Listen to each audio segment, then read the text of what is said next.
All right. Oh, hang on. Pardon me. Okay, so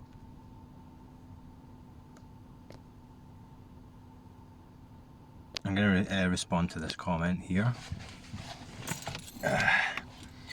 So this comment's from BJARKIELLA. Sorry, I don't know how to pronounce that. Let me turn you around a wee bit here.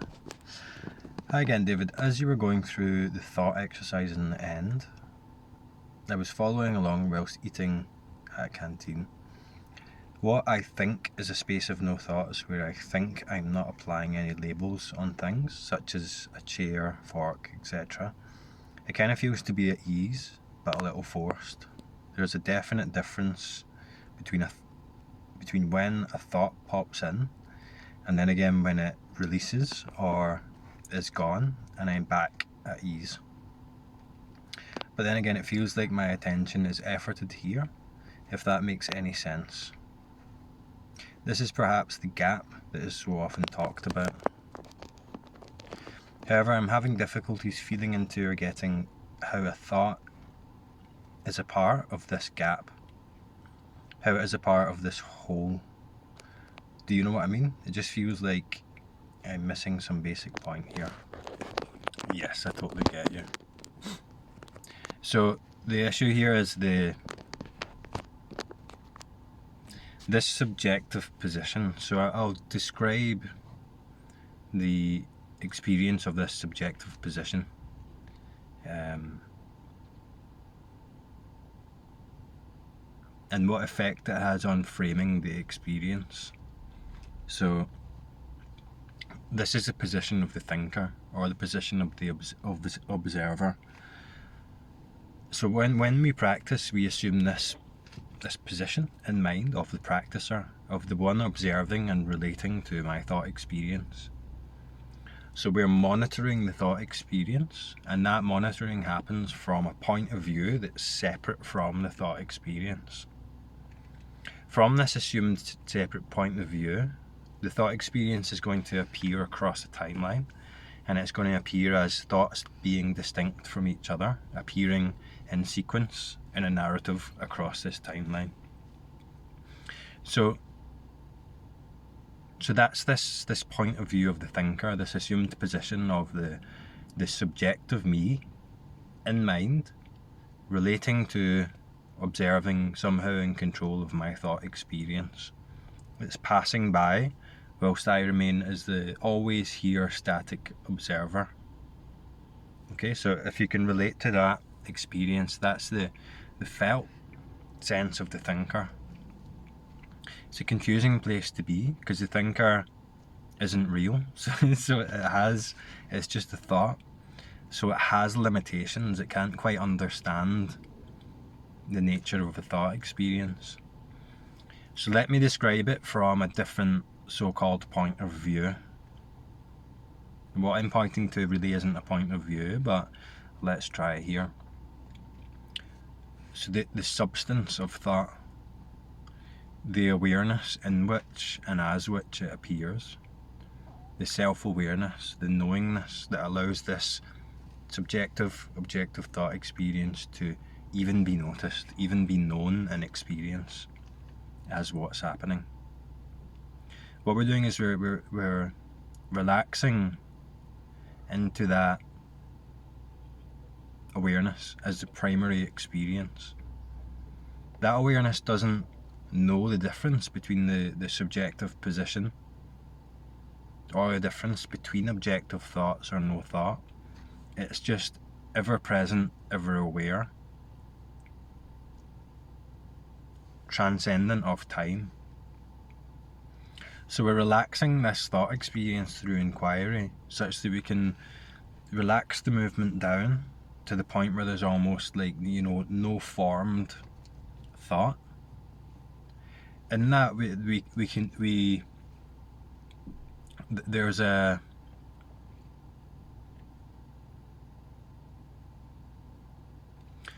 realization of, let's say, the inherent quality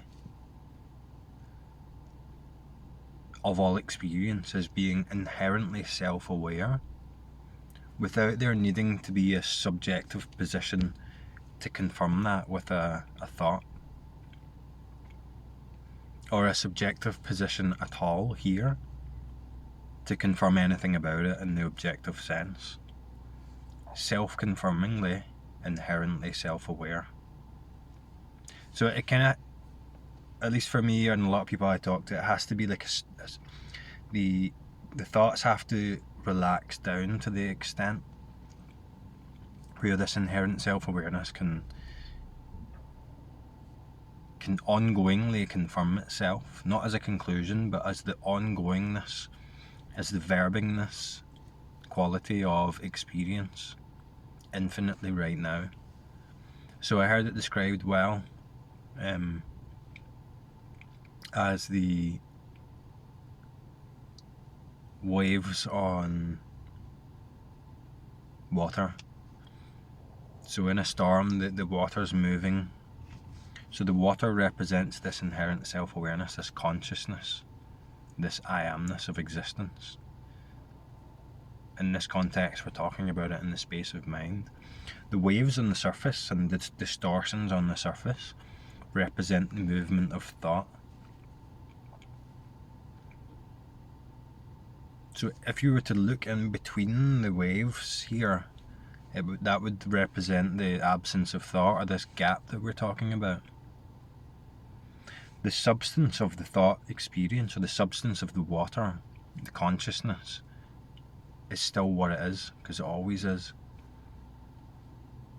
What makes the thoughts look distinct and make it look like there's a gap there, say if there's like a break in the storm and the water calms down till it's still, what makes it look like there's a distinction? Okay, it doesn't fit in with the analogy. It's just another one of those movements, another one of those thoughts. Is the movement on the water.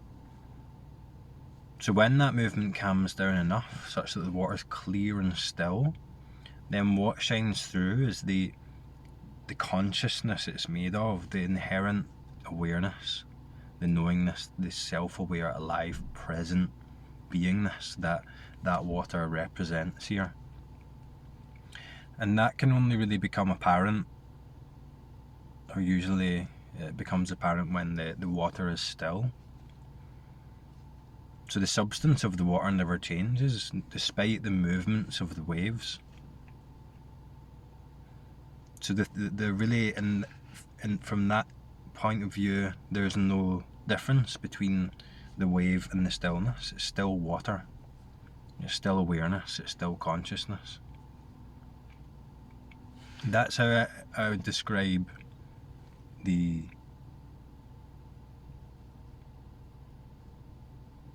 quality of the thought space. So in that we can see we can never get rid of the water. The water is inherently always there. So then we don't have to resist thought. All we have to do is see clearly that it's made of water, and that all of it is water, or consciousness, or awareness, such that it doesn't even need to calm down for that to be true, for that to be so. So the only thing that makes it look like there is a distinction between thoughtlessness and thought is another thought, is another one of those waves. Don't know if this works, this analogy, but I'm trying. I'm going to describe this one better before. So in the absence of thought, knowingness, self-awareness. In the presence of thought, knowingness, self-awareness. In the presence of the one, the subject looking at the thought experience, all of that, knowingness, self-awareness. In the absence of any movement of thought, knowingness, self-awareness. Inherent, unchangeable. The unchanging quality of the thought space, the thought experience, being, let's say, the very space in which it appears, the very fabric that it's made of. So kind of knowing this can allow us to not struggle with thought so much, not be looking for a more thoughtless experience, although that can help. Because once this shift occurs, there's no longer or there can be, but there's no longer that real struggle with thought from that subjective position. It's clear that all of that is what you are. What you are isn't holding back here from thought experience, looking for a more awake, more enlightened thought experience, looking for something to happen, monitoring what's going on in mind from this mind subjective position. It's all of it. So when it clarifies that what you are is all of it, then it doesn't matter what movement happens within you, and you can finally relax it all. But it can help to use a form of inquiry or meditation technique to calm the water, to relax the mind, such that we can feel through and investigate the substance the water is made of, the inherent aliveness, awakeness, self-awareness that we always are, that is only obscured due to the movement of the waves.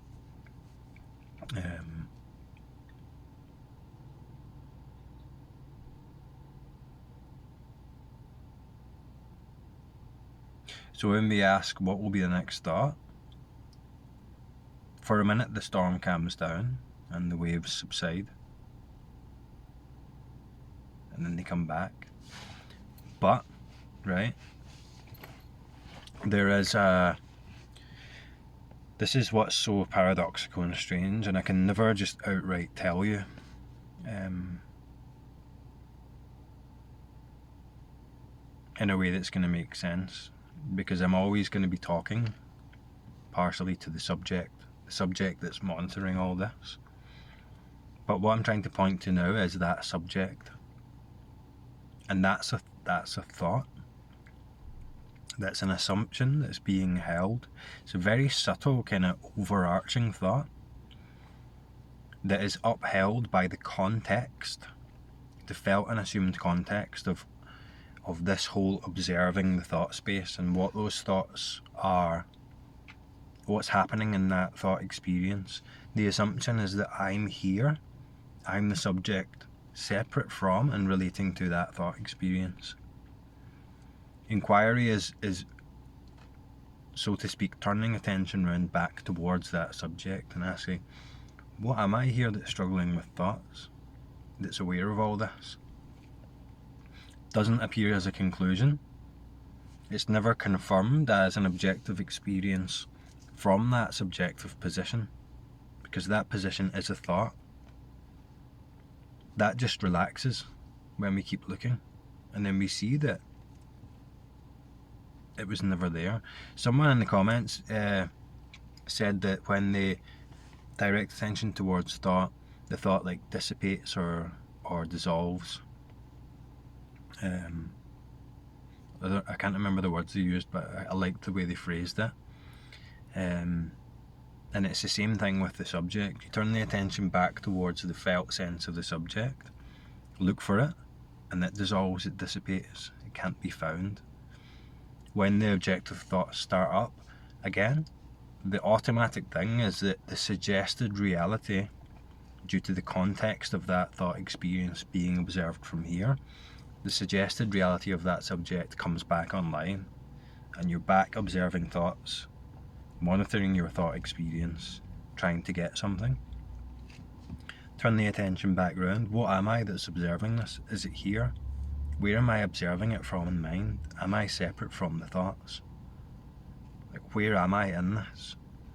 You look for it and the thoughts calm down again. What you are is already here. It never is not here. In the most mind-identified, deluded state, what you are is here and it's clear. In the most enlightened state, what you are is here and it's clear. What's unchanging throughout all the movement of the thought experience, all the illusion, is that you're the water. What you are never changed, never does change. What stops is the waves.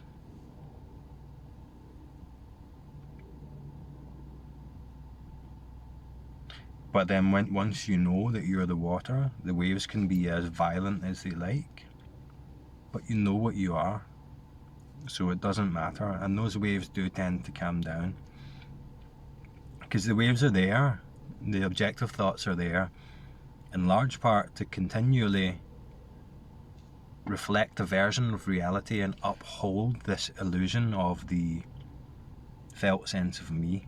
When that felt sense of me is seen through, that function, those thoughts don't have to continue doing that to keep upholding this illusion, to keep, through their context, suggesting and assuming the reality of me here, the thinker, and then they calm down. They come back automatically, but when you know you're the water, it never pulls you far enough away that you're fully identified with the waves. Is this analogy working? I don't know.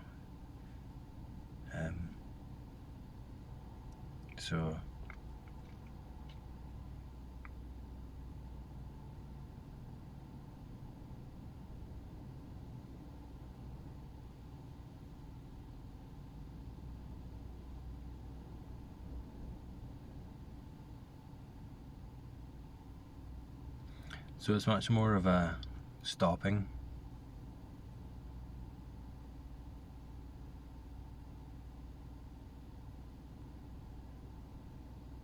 a dilation, a relaxing back into what is inherently always here.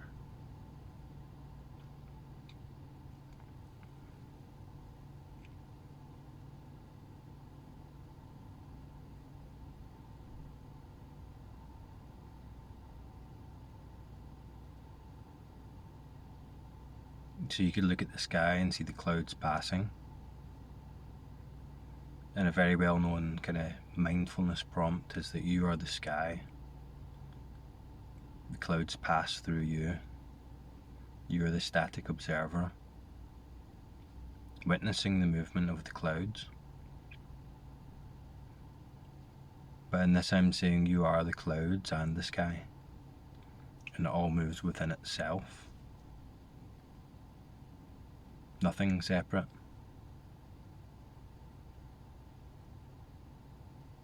The thoughts are aware of themselves as you. The sky is aware of itself as you. It's all inherently self-aware, so the pressure's off. We can just relax into it.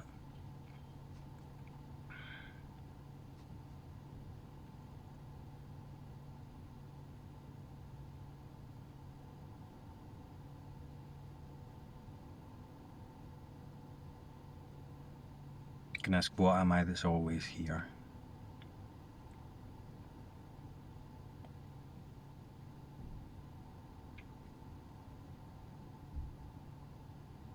What am I that knows my experience, but is not separate from it?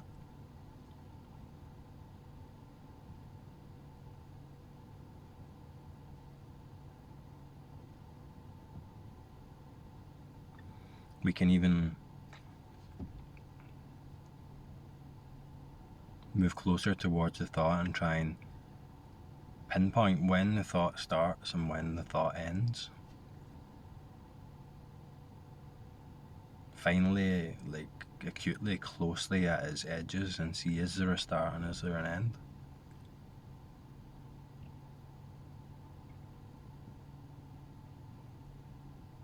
Or is it just movement?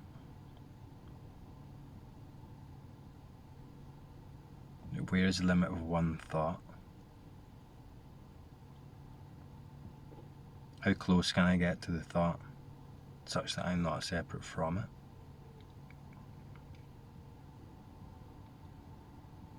How far can I move into the thought such that I'm not even aware of its boundaries. Just thought.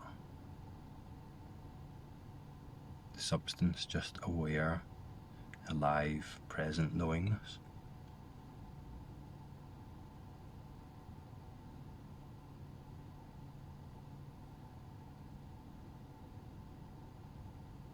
The quality of still, expanded presence that's always here. Dilating, relaxing the aperture of attention back out into the inherent and self-aware nature of what you already are.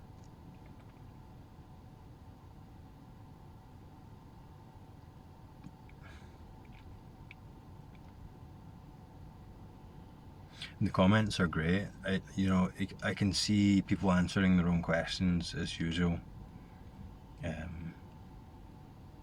People describing what I'm talking about now, this inherent, still, ever-present self-awareness that's here, but then going on to add things to it, but then saying, oh, I'm adding things to it. So it's like, at that point, you're this is clarifying, and it can happen in a moment, or it can happen gradually, or it's happened already, and in retrospect you're kind of like you're not really sure when it happened.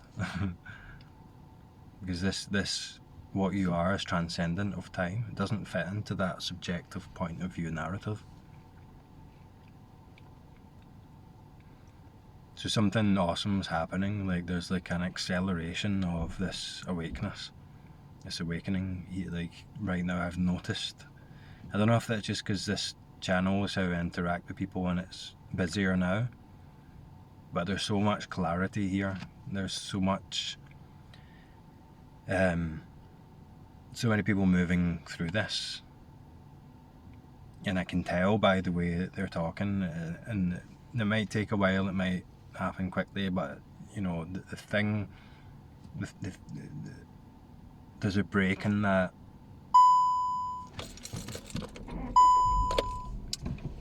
There's a break in that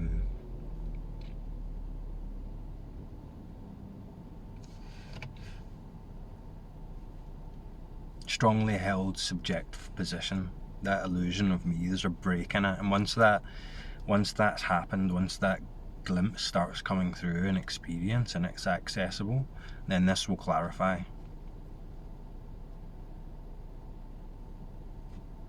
It's like already started. It started. The awakening has begun.